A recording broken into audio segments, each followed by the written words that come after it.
नमस्कार प्यारे बच्चों, सभी को सुप्रभात। आप लोगों को भूगोल में कक्षा 9 जो बच्चे हैं इसके पहले 4 पाठ से पढ़ा दिया गया है, बराबर। और 5वां पाठ जो है वर्षा या वृष्टि, इसके बारे में हम लोग जानकारी प्राप्त करेंगे। और जो पहला भाग इसका बता दिया गया है कि वृष्टि किसे कहते हैं।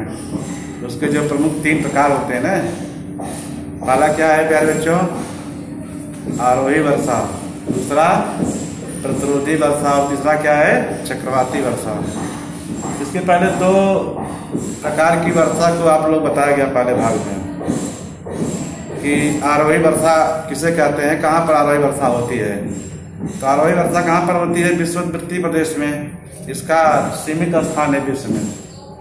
जैसे अमेजन का जो जंगल है, जो किनारा अमेजन नदी का, और दूसरा जो है अफ्रीका में कांगो विश्व नदी का जो कछार है, यहाँ पर जो है वर्षा होती है। और जो आरोही वर्षा होती है वो प्रतिदिन वर्षा होती है, बराबर।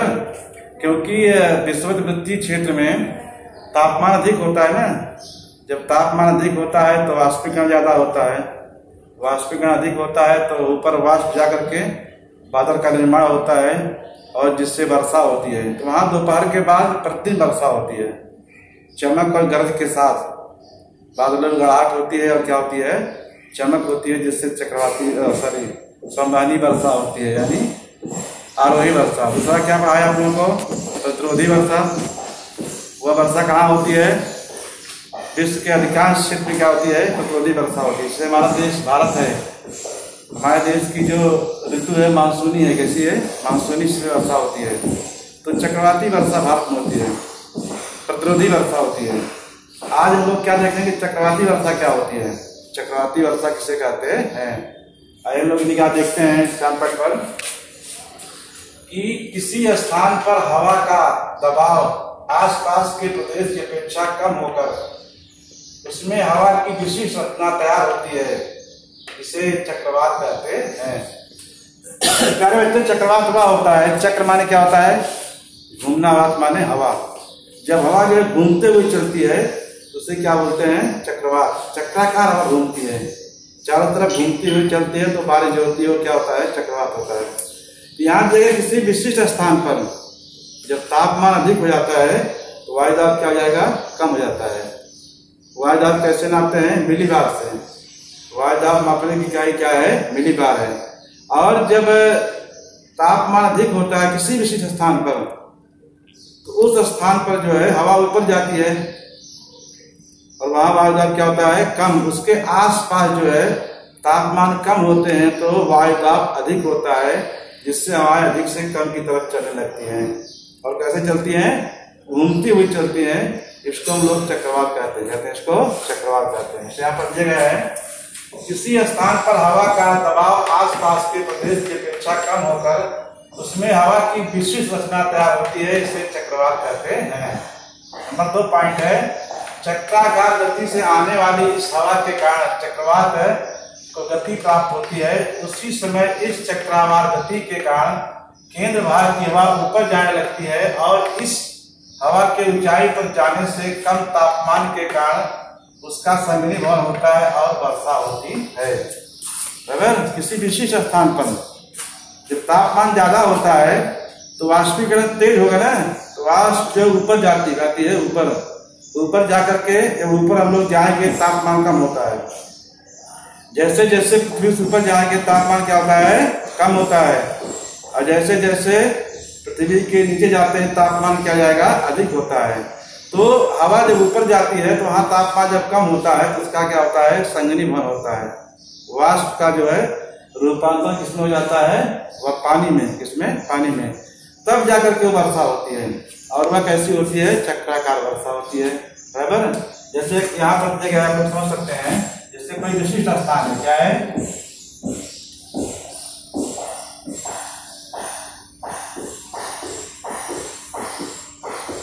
समझिए आप लोग, बराबर।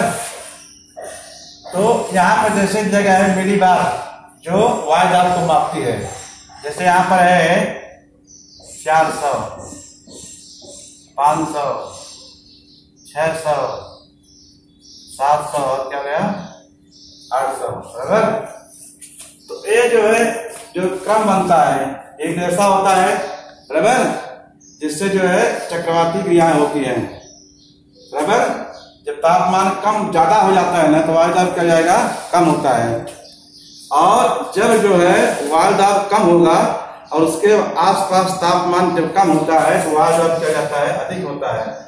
यहाँ से हवाएं जो है वो कहाँ चलने लगती हैं, जहाँ खाली स्थान होता है, बराबर। इधर हवाएं चलने लगती हैं, जिससे जो है हम लोग इसको क्या कहते हैं, चक्रवात कहते हैं। क्या कहते हैं, चक्रवात। जैसे पानी जो है बहता है ढाल की तरफ, वैसे हवाएं जो है अधिक वायु दाब से कहाँ चलती हैं, कम वायु दाब तरफ चलने लगती हैं। कहाँ चलती हैं, कम वायु दाब। यहाँ जो है वायु दाब कम है, यहाँ पर वायु दाब क्या है, अधिक है ना। तो यहाँ से हवाएं जो है उधर चलती हैं, जिसको हम लोग जो है चक्रवात कहते हैं, बराबर। तो क्या किया है, क्या इसकी विशेषता है चक्रवात की। चक्रवात सबसे अधिक कहाँ आता है, समशीतोष्ण कटिबंध में चक्रवाती वर्षा अधिक होती है। समशीतोष्ण कटिबंध में चक्रवाती वर्षा अधिक होती है। नंबर 2 है गर्म कटिबंध, माने उष्ण कटिबंध में चक्रवात का क्षेत्र सीमित होता है और इस वर्षा की विशिष्टता क्या होती है, कम होती है। इसके कारण अतिवृष्टि, बाढ़ और अकाल जैसी परिस्थिति बनती है। सबसे अधिक चक्रवात कहाँ होता है, जो समशीतोष्ण कटिबंध है पृथ्वी का। पृथ्वी को जो है मुख्य रूप से 3 कटिबंध बांटा गया है ना। पहला है उष्ण कटिबंध, दूसरा है समशीतोष्ण कटिबंध और तीसरा है क्या है, शीत कटिबंध, बराबर। तो 3 कटिबंध बांटे गए हैं। जैसे चक्रवात कहाँ होता है, सबसे अधिक समशीतोष्ण कटिबंध होता है। जैसे हम लोग देखते हैं इधर जो है मैप के माध्यम से यहाँ पर एक चार्ट आप दिखा गया है, ये देखिए क्या है,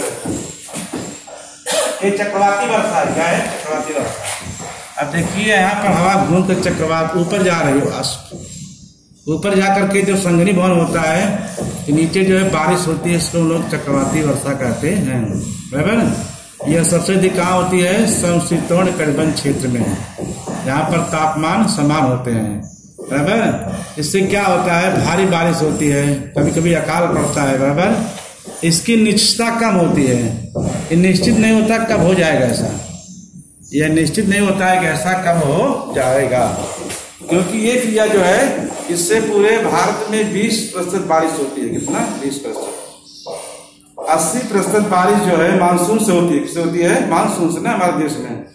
लेकिन जो जून, जुलाई, अगस्त, सितंबर के बाद जो बारिश होती है, नवंबर में, दिसंबर में, जनवरी में, फरवरी में, मार्च, अप्रैल में, मई में, ये सब के सब क्या है, चक्रवाती बारिश है।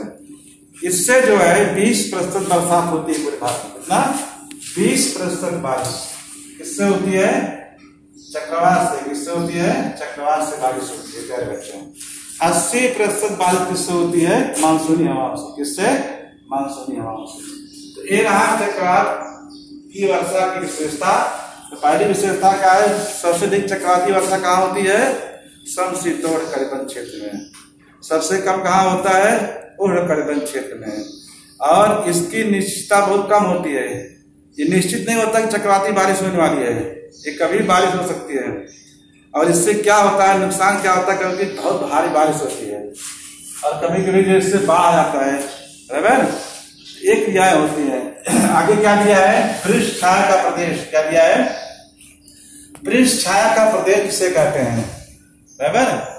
तो प्यारे बच्चों, पृष्ठ छाया का प्रदेश वह होता है जहां सबसे कम बारिश हो। जहां सबसे कम बारिश होती है उसको पृष्ठ छाया का प्रदेश कहा जाता है। जैसे अपने राजस्थान का पश्चिमी हिस्सा है, महाराष्ट्र का जो है पश्चिमी क्षेत्र है, जम्मू कश्मीर है, ये सब जो है ऊपरी हिस्सा है, ये सब पृष्ठ छाया के प्रदेश हैं। क्योंकि यहाँ बारिश जो है कम होती है। क्यों बारिश कम होती है, एक चार्ट के माध्यम से आप लोगों ने समझाता है। यहाँ पर जैसे यहाँ पर कैरेक्टर दिया गया है, ये देखिए, इस चार्ट का आप लोग ध्यान देखिएगा, बराबर। अब देखिए प्रतिरोधी वर्षा है, बराबर। तो यहां से वाष्पीभवन हो रहा है, यहाँ देखिए कम वाष्पित बादल हैं, ऊंचाई पर जाकर के इसमें वृद्धि होती है, वायु धारण क्षमता अधिक होती है। तो इससे जब टकराते हैं पर्वत से, टकराने के बाद यहाँ पर भारी बारिश होती है ना, आगे जो है वास्तविक बादल नहीं जाते हैं, यही बूंद बरसते हैं। देखिए कोंकण का इलाका है महाराष्ट्र में। कोंकण ऐसा क्षेत्र है जहाँ सबसे अधिक बारिश होती है। सबसे अधिक बारिश भारत में कहाँ होती है? चेरापूंजी में, उसके बाद मौसीन राम में, उसके बाद क्या आता है? कोंकण आता है। अब इसके इस पर्वत के उस पार देखते हैं हम लोग। उस पार जब हवा जाती है तब देखिए यहाँ पर व्हाइट हवा हो गई है। क्यों? इसमें वाष्प जो है नहीं जाता है, हवा सूख जाती है। हवा जब सूखती है तो प्यारे बच्चों यहाँ बारिश जो है कम होती है। इसको जो है वृक्ष छाया का प्रदेश कहा जाता है। क्या कहते हैं इसको? वृक्ष छाया का प्रदेश कहते हैं। समझ में आया आप लोगों को? यही वृक्ष छाया का प्रदेश है जहाँ बरसात जो है कम हो। बराबर। अब देखते हैं यहाँ दिया गया है वर्षा के परिणाम। क्या दिया गया है? वर्षा के परिणाम। वृक्ष छाया प्रदेश आप लोग शायद समझ गए होंगे। जिस क्षेत्र में वर्षा कम होती है उसको हम लोग क्या कहते हैं? वृक्ष छाया का प्रदेश।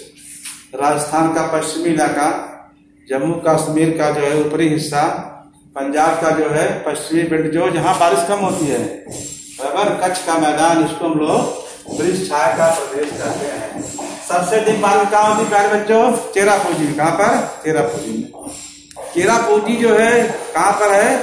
मेघालय राज्य में। कहाँ पर है? मेघालय राज्य भारत का। उसकी राजधानी शिलांग है। क्या है? शिलांग। जैसे मेघालय के उस पार जो 3 पहाड़ियां हैं, गारो, खासी और जयंतिया, उसके उस पार शिलांग है। लेकिन शिलांग में वर्षा जो है नहीं होती है। वो राजधानी मेघालय की है। वहां पर वृक्ष छाया का प्रदेश है। क्योंकि उस पार जब हवा जाती है तो उसमें जो हवा क्या होती है? सूख जाती है। उसमें वाष्प नहीं होता है, इससे वहां बारिश है नहीं होता है। अब देखते हैं वर्षा के परिणाम। वर्षा के जो है मुख्य परिणाम है। सबसे पहले क्या है कि हमारी पृथ्वी पर जितने भी जल के स्रोत हैं उसका मुख्य स्रोत क्या है प्यारे बच्चों? वर्षा।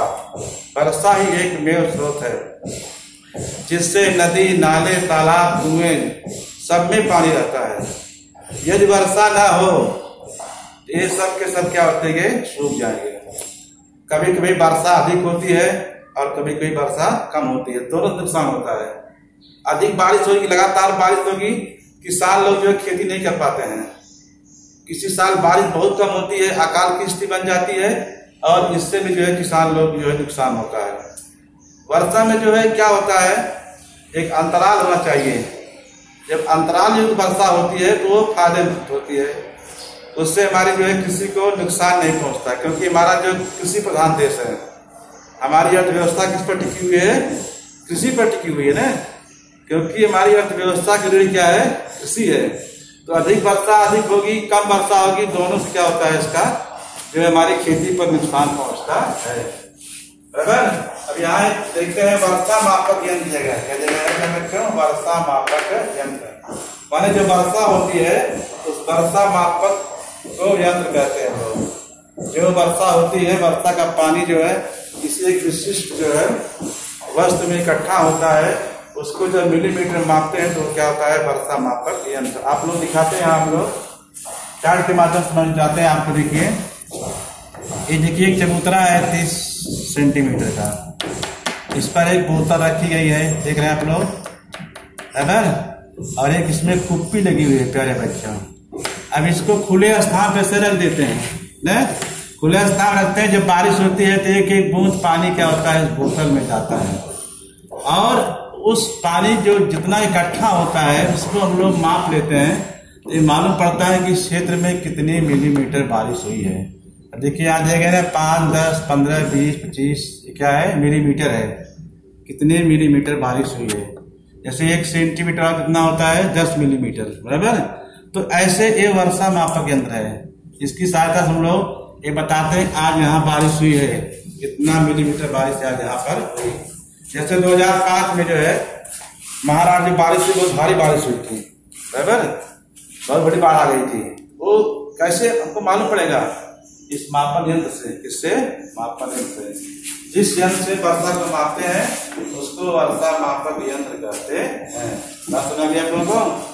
तो ये आप देखिए वृक्ष छाया प्रदेश, वर्षा के परिणाम, चक्रवाती वर्षा की विशेषता और चक्रवाती वर्षा किसे कहते हैं, ये आप लोग बताया गया है। आज का जो गृह कार्य पहला है चक्रवाती वर्षा किसे कहते हैं, दूसरा है वर्षा मापक यंत्र किसे कहते हैं।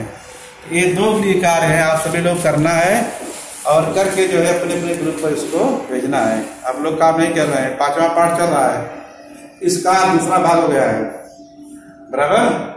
और आप लोग जो है घर काम कीजिए और अपने ग्रुप पर डालिए, जिससे मालूम पड़े कितने बच्चे काम कर रहे हैं कितने नहीं कर रहे हैं। फिर हम मिलेंगे तो इसके अगले भाग पढ़ाऊंगा। जय हिंद।